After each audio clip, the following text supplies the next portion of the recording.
Hello, everyone, and thank you for tuning in to the Liberty Report. With me today is Daniel McAdams, our co-host. Daniel, good to see you. How are you this morning, Dr. Paul? Well, I'm verging on a little bit of downturn in my psychology here. Yeah. I'm getting tired of this, and I'm pretty immune to it. You know, I've been watching this, but I'm just tired of how the spin goes. Yeah. You know, and some of this stuff we pretty well predicted, you know, on the financial stuff, but this combination is a trick. So, and that's all that there is in the news, but and that's our job, our personal obligation, is to do our best to dissect that out and get information. You know, and one thing that has caught our attention has been the fact that we didn't forget about Iran, and there's going to be more sanctions on that. But I want to deal with that in more depth. But what we want to do first is just talk a little bit about where we stand now and what kind of insight we might have into how this is going, because it is rather strange. In one sense, it's very serious. People can die. In another sense, compared to what? You know, and all of a sudden it doesn't seem so outrageous, except the reaction is outrageous. But we for a good while up until this week had no deaths in our county, and I think it might have been, there might be one or two now, but the first one we reported was just a couple miles from here, 20 miles from where we're sitting. And this will just be another big thing. And it was, Missouri County has first coronavirus death. Then when you read down there, it turned out that his age was late 90s.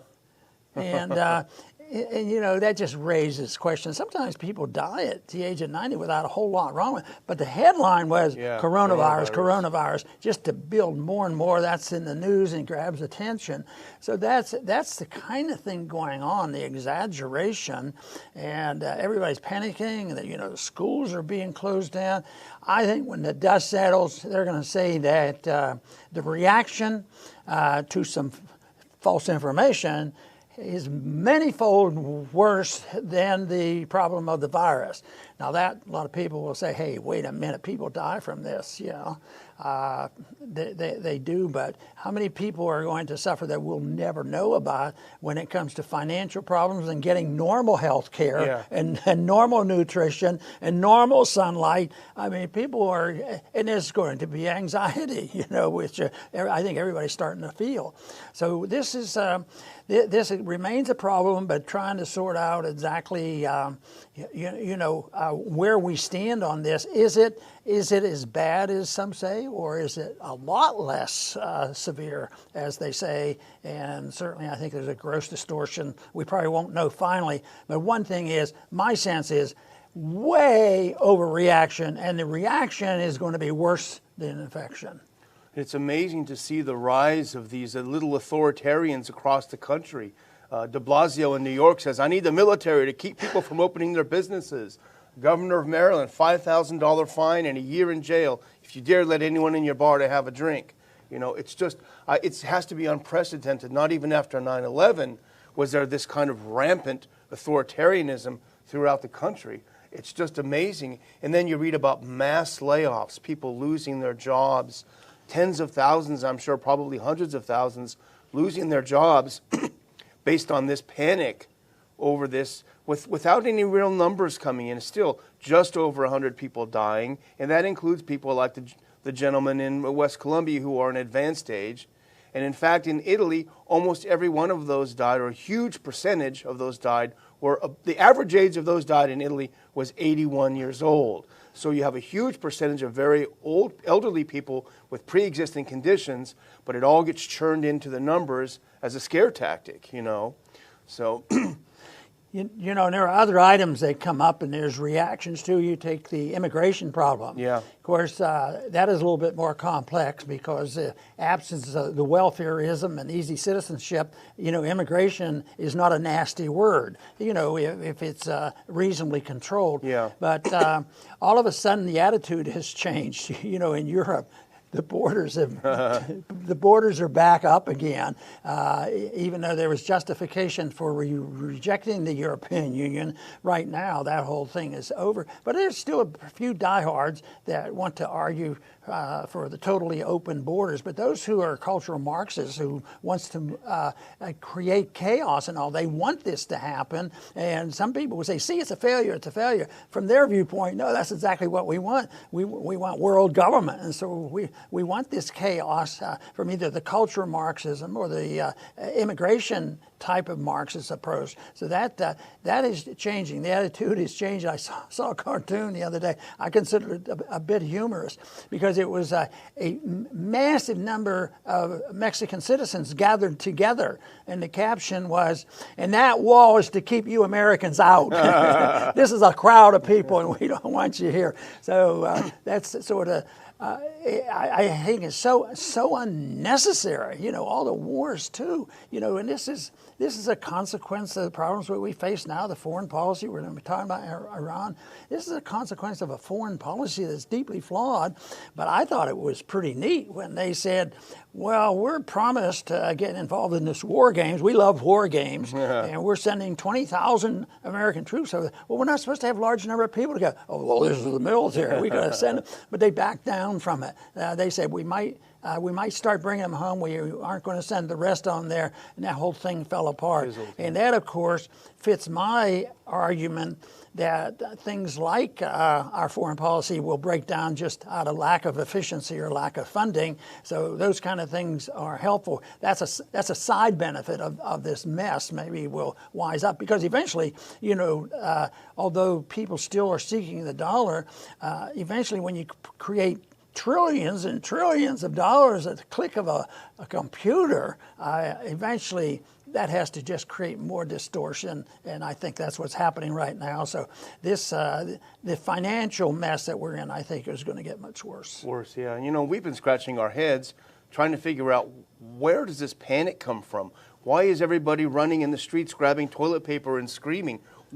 How did this bring about? There was a terrific article in Gateway Pundit today which really took a hard look at the numbers and how those caused the panic. And I wanted to throw these out to you because I know you'd appreciate this as a scientist yourself. The head of the World Health Organization, WHO, Tedros Adhanom, he is an Ethiopian politician and bureaucrat. He is not a medical doctor. And he's the public face of the global fight against the coronavirus. And he's basking in a lot of attention now. But you remember, he gave a speech on March 3rd, 2020. And that is what set off the crisis. That's what set off the panic. That speech. It led to the greatest panic in world history. And here's what he said in the speech. Just these two paragraphs. While many people globally have built up immunity to seasonal flu strains, COVID-19, coronavirus, is a new virus to which no one has immunity. That means more people are susceptible to infection and some will suffer severe disease.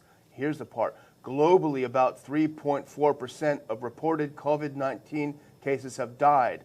By comparison, seasonal flu in general kills far fewer than 1% of those infected. But this is the trick, because it's apples and oranges. He used the number of confirmed coronavirus cases versus confirmed deaths from those to predict the future mortality rate. But that's not how we do it. That's not how the CDC does it. You should make an estimate based on the data that's available, the confirmed cases, and estimates on what's not available, what hasn't been confirmed yet. And how do we know there's so many more of these? Because there's been no testing in the U.S. There are so many people who are asymptomatic potentially, or mild or moderate cases who don't go to the doctor and get confirmed that they're coronavirus people. So you have this huge disproportionate number of deaths.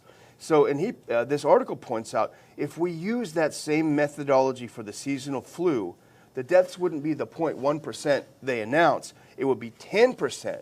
And this is the CDC's own numbers. 222,000 confirmed flu cases, 22,000 estimated deaths. Well, that would be 10% death rate. But what the CDC does is they estimate the actual mortality rate based on an estimated 36 million flu cases. See, so you have this huge pool, because not everyone who gets the flu goes and gets, the seasonal flu. You don't necessarily go to the doctor. So that's what they do. But he didn't do that with the coronavirus. He just used those confirmed cases versus confirmed deaths and essentially cooked the book and caused everyone to have a massive freak out, and that's where we are right now. It's great to get an article out like that. Usually this only comes, a year or 2 or 3 afterwards, and somebody puts it together. But unfortunately, it won't get spread, so I hope more people will pay attention to this and follow up, because this is, in a way, exactly what we've been saying. The numbers are fudged. They're not comparing apples with apples, and they're making it sound much worse. It still bothers me about trying to fully understand the motivation, because everybody who supports what the governments are doing, are motivated out of fear. That's not a healthy motivation. But others are motivated. Why was this person from who? Why was he motivated to write that? Did he do it out of stupidity and shouldn't have had that job? That's always a possibility. Or there could be, somebody manipulating the system to cause more chaos, because this justifies authoritarianism. Yeah. And this justifies world government. Instead, I see a few things that looks like the world government will be broken up by this. They'll say, oh no, this proves that we have to have the armies out there and threaten imprisonments for this. When, if you don't do exactly as they tell you, you can't leave the house. And of course, the argument, I think, is a very good medical advice, and it is go and enjoy the sunshine. Go to if you're not sick. Yeah. So the history that won't be written maybe for a long time will be the people who maybe had a cold, maybe did not have a cold, never would get tested, and later on find out, 20 million people actually are positive for this, and none of them died. Yeah. So that's what's disgusting, and that, of course, blends into the bias that we find in our foreign policy through the media.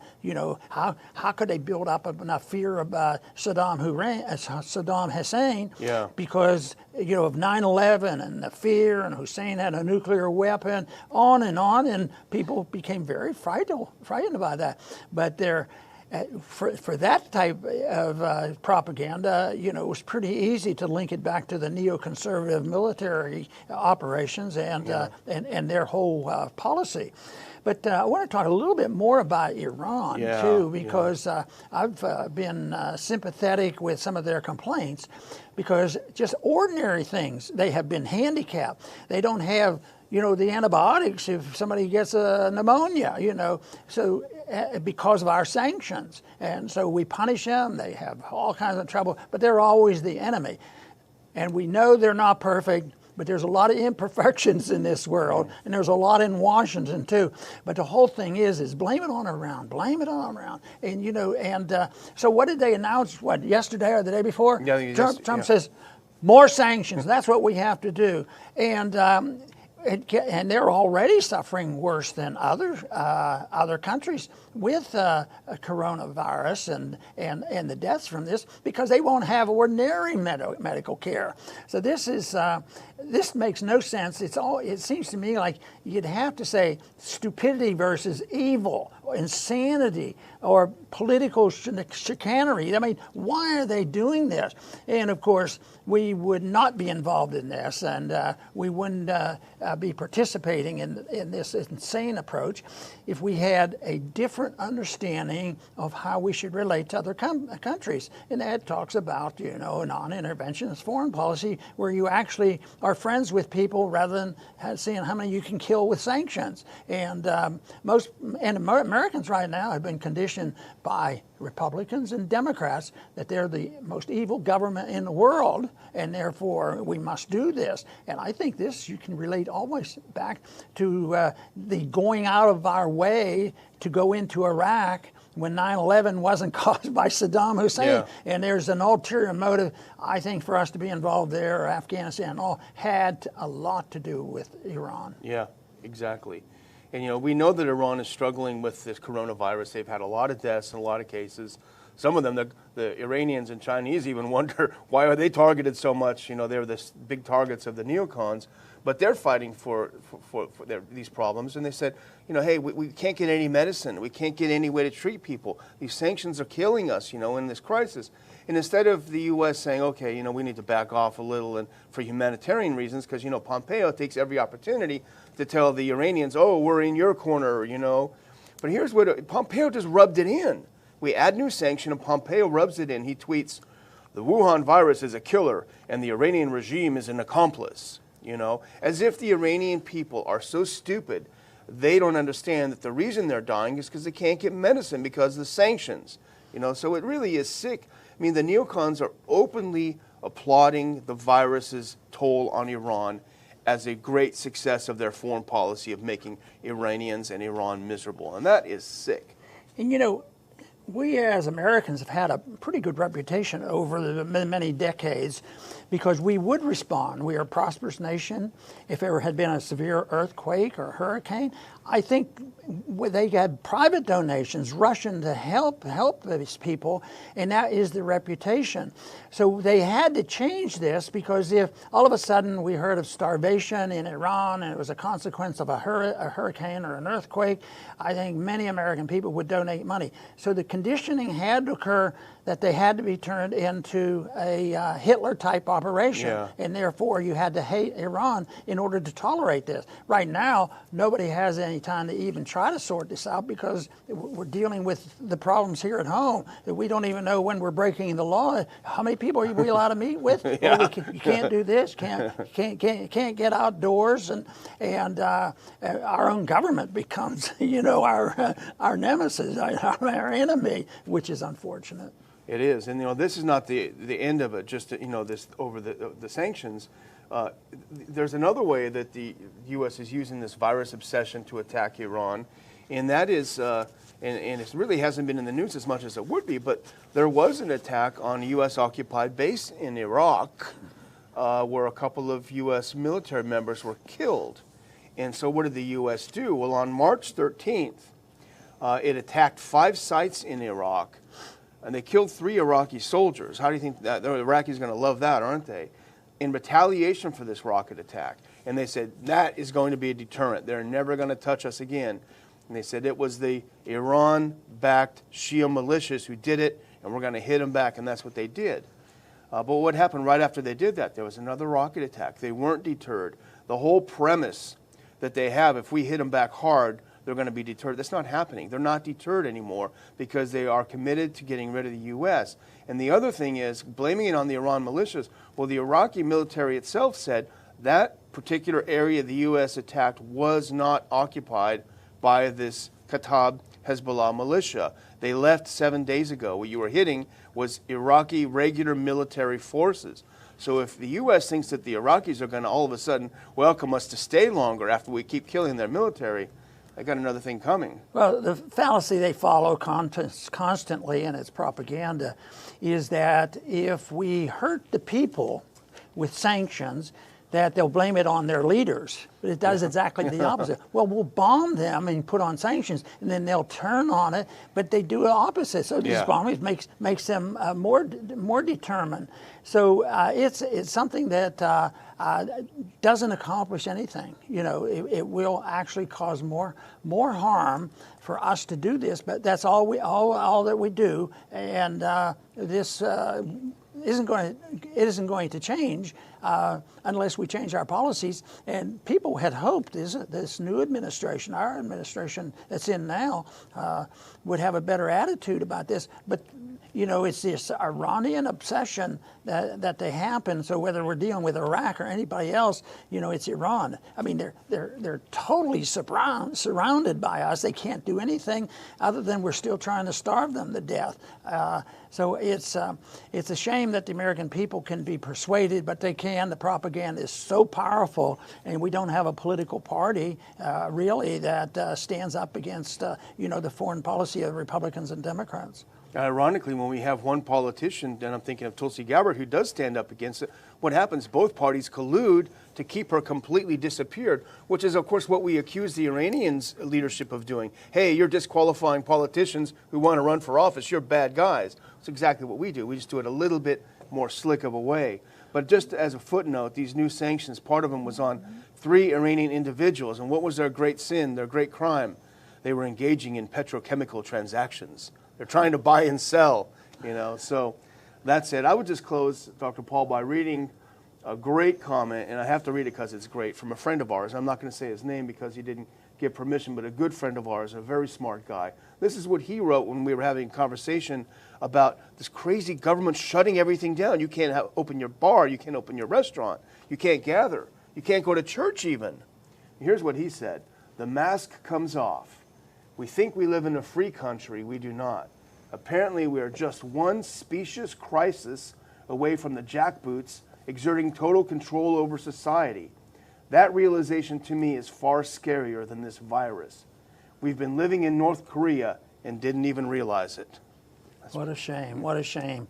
And you know, it's this whole notion of developing dependency. Those who want to be authoritarians, they're always around.